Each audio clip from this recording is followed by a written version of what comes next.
Hi guys! Welcome back to my channel. So for today's vlog, sumahan niyo ako guys. Kakauwi ko lang from work.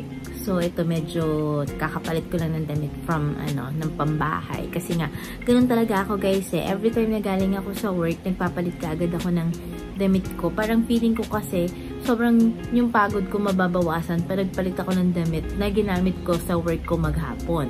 So, ayun guys, ang trabaho ko nga kasi is, di ba, nasa office work ako. So, medyo ngayong mga panahon na to guys, medyo busy-busy kami kasi sobrang naghahabol kami dahil malapit na ang payroll.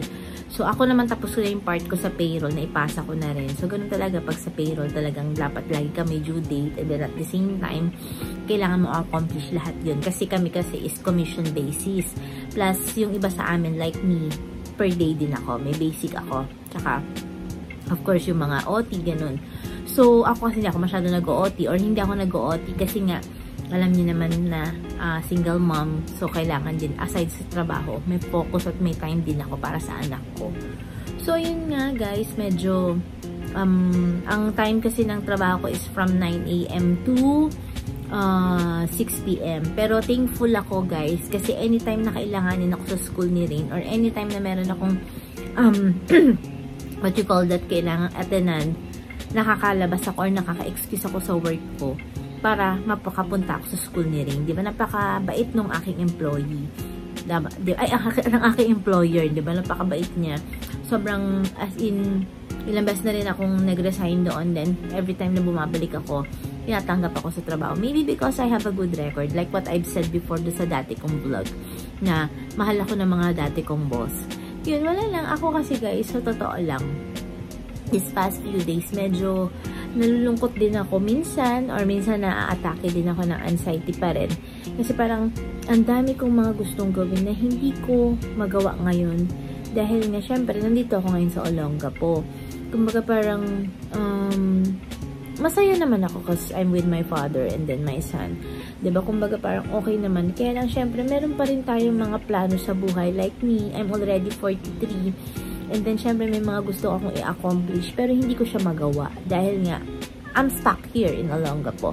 But then, alam nyo guys, minsan tinitignan ko rin na kahit pala nandito ako sa Olongapo, kahit na minsan may mga gusto ako na gawin pa rin sa buhay ko, kailangan pa rin pala natin tignan yung maliliit na bagay na ituturing natin na blessing para hindi tayo malungkot.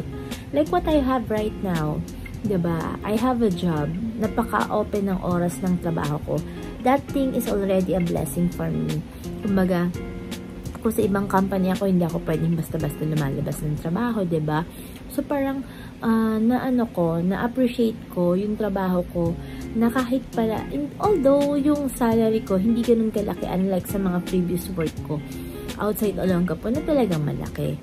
Pero kasi, kung titignan ko rin naman, may mga dahilan kung bakit kailangan ko rin muna magstay dito sa Olongapo. Honestly, I really wanted to go back to Dubai para mag-work kasi lumalaki din naman si Rain. Pero, iniisip ko rin kapag bumalik ako dun, paano yung father ko, diba? Wala na nga yung mom ko. So, parang hindi ko rin kaya na iwanan yung father ko basta-basta. So, siguro, at the moment, parang win-win situation na lang din kami na at least I have job here. Then, wala akong binabayarang renta, wala akong pinoproblema sa pagkain, wala akong iniisip ng mga bills na kailangan kong isettle because I'm free living here. Kumbaga yung pagtira ko dito libre. Pero hindi naman sa hindi ako nagbibigay. Of course, nagbibigay pa rin naman ako monthly pang grocery and then lahat ng pagkain, lahat ng sa part ni Rain, ako talaga ang sumasagot. Lalo na sa schools niya. Sa school niya, tsaka sa mga pag-aaral niyang iba, sa mga tutor niya. Talagang ako ang nag-handle lahat nun. So, parang feeling ko pa rin, kahit na may mga gusto ako, pero mas siguro kailangan ko munang iset aside yung gusto. Ang gawin ko muna is yung kailangan. At yun talagang dapat muna ngayon. So, wala lang. Na-share ko lang kasi naiisip ko minsan, masyado tayong maraming nirarants when it comes to work na ganito, ganyan, sana ganyan, ganito. Pero hindi natin naiisip na may mga maliliit pa palang blessing na dapat natin ipagpasalamat na kapag titignan natin, i-appreciate natin, malaking impact din sa buhay natin at may malaking role din na nagagawa. So, wala lang. Gusto ko lang alam ko namang hindi lahat tayo is makaka-appreciate basta-basta or magugustuhan yung maliliit na bagay na blessing na yun. Kumbaga, in time, darating din yun. So, siguro ako ngayon at this moment, nare-realize ko, na-appreciate ko siya kasi tinignan ko rin mabuti. And then, syempre, continue pa rin ako sa pag-pray kung ano ba talaga ang plano ni Lord para sa akin. Diba? Kasi at the same time, I have a kid.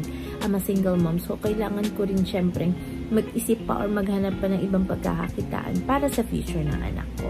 So, wala lang guys. I hope meron kayong na pulot or meron kayong naintindihan sa seminar ko ngayon na just be appreciative and then count our blessing kahit maliit man yan or malaki, but still it is a blessing from God, and I'm sure alam ni Lord kung ano ang mas makakabuti sa atin. Di ba sabi nga nila, mas maigi yung plano or mas maganda ang plano ni Lord kesa sa plano natin.